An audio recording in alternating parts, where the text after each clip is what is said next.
Coming up in this week's Cruise News Roundup, one of Celebrity Cruises' newest ships breaks down, while another celebrity ship, which is due to be on a bucket list itinerary, appears to be overbooked. There's also tragic news from Icon of the Seas involving an incident on board and a man overboard. And then in detail, we look at Princess Cruises' changes to their Princess Plus and Princess Premier packages just announced this week.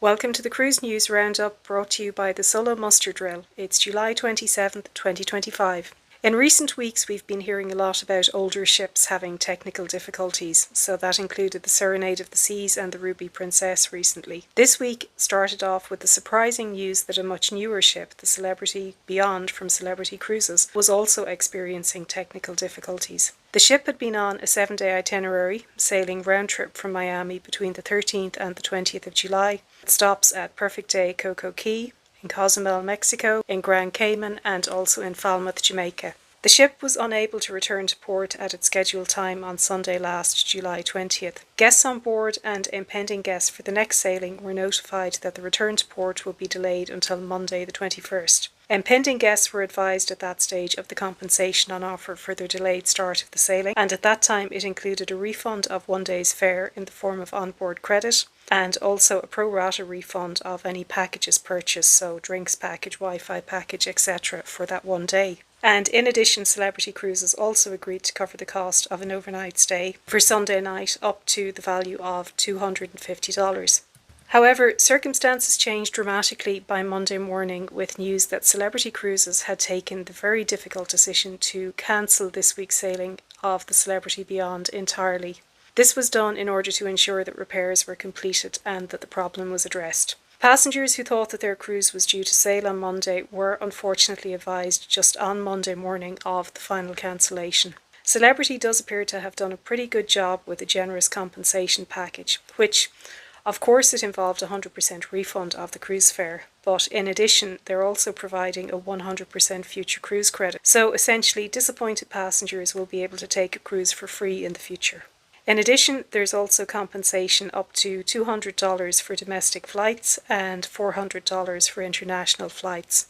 After disembarking passengers in Miami on Monday from the previous sailing, the Celebrity Beyond set sail for Freeport in the Bahamas, and it remained docked there throughout the week as repairs were made to the ship. Now, at the time of finalising this Cruise News Roundup, ship tracking websites showed that the Celebrity Beyond was bound for Miami, so it looks like all is back on track with the new itinerary due to commence today, Sunday the 27th of July. Also, in other news from Celebrity Cruises, there are reports that guests booked on the Celebrity Millennium, due to sail a 12-day itinerary in Japan on March 16th of 2026, have this week been receiving move-over offers. While an explanation hasn't been given for this, it's assumed that it's due to the particular sailing being overbooked. Now, given the distances involved, for many, cruising in Asia is a bucket list destination, so it may be very difficult to consider accepting an offer and giving up on their dream itinerary. However, those who are tempted have two options to consider. If they choose to move to the same itinerary but in 2027, they will receive a 50% refund and will also receive $200 onboard credit. The second option, if they choose to cancel their cruise completely, will see them receive obviously their 100% refund of the cruise fare, but in addition they will also receive a future cruise credit to the value of 200% of their cruise fare. In addition, compensation is also being offered up to the value of $350 per guest towards costs involved in changing or cancelling airfare.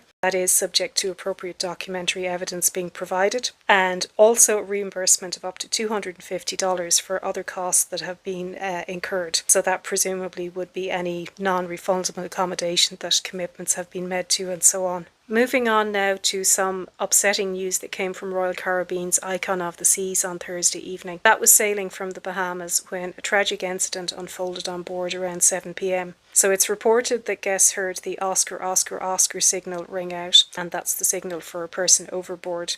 Within about 30 minutes of that, the ship had stopped, which is very difficult for a ship of that size to do, and a rescue boat was launched. The person who went in the water was recovered, and although some reports initially indicated that they were alive and well, regrettably it has since become apparent that that was not the case. Although Royal Caribbean has not confirmed the identity of the person, it's been widely reported that it was a crew member, and there are reports that the man was involved in an incident shortly before entering the water, in which a female crew member sustained injuries. A public affairs and communications officer with the Royal Bahamas Police, who's investigating the matter, is quoted on a number of news sites confirming that the man was a 35-year-old from South Africa and he entered the water of his own accord.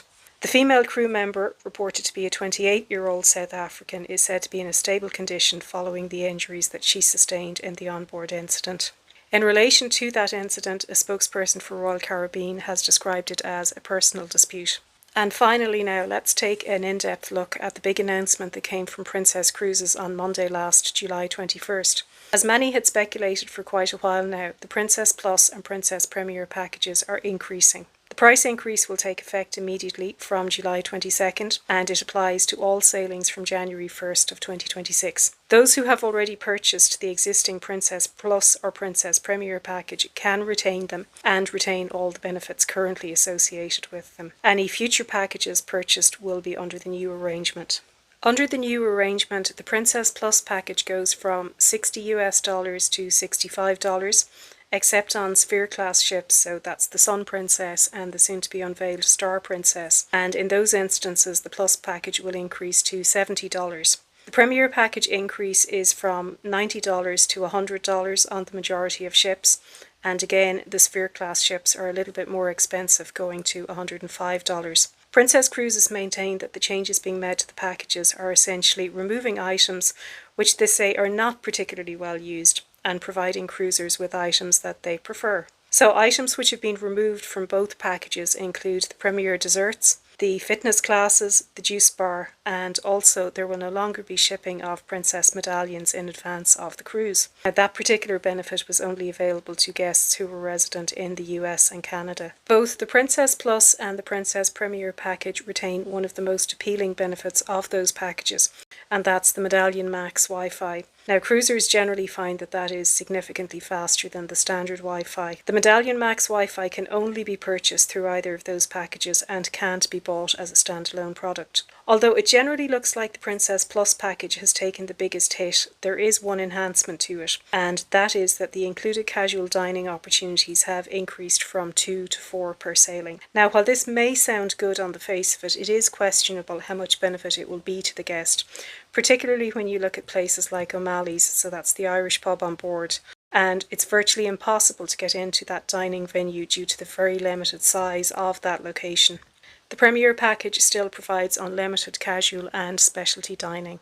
Now, there are some elements of the changes which are not going down well with Princess Cruisers, particularly in relation to the Princess Plus package. So previously, the limit of 15 drinks per day on that package applied only to alcoholic beverages. So that effectively meant that the consumer could have as many specialty teas, coffees, sodas, mocktails and so on as they wished.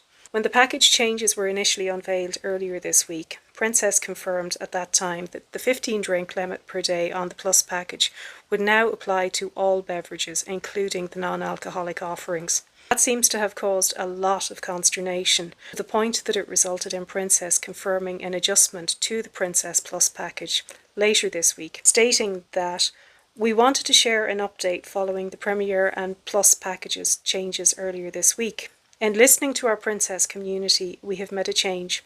Specialty coffee and teas are now unlimited in our Plus package and will not count towards the 15-day daily limit. While this is undoubtedly a welcome change from the initial position set out by Princess, it is still a disappointment to cruisers that sodas are now part of that 15-day drink limit. If this remains the case, surely it would make sense for Princess to reinstate the availability of cans of soda, which they removed from those packages in recent months, again causing much upset amongst cruisers. It's also worth noting that the bottled water doesn't count towards the daily 15 drinks, so up to 12 bottles of water are available per day on the Plus package, and unlimited amounts remain available on the Premier package.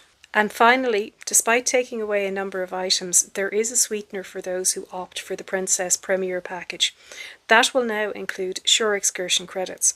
So for anybody cruising between 1 and 9 days, if they purchase the Princess Premier package, they will receive a $100 credit towards a shore excursion.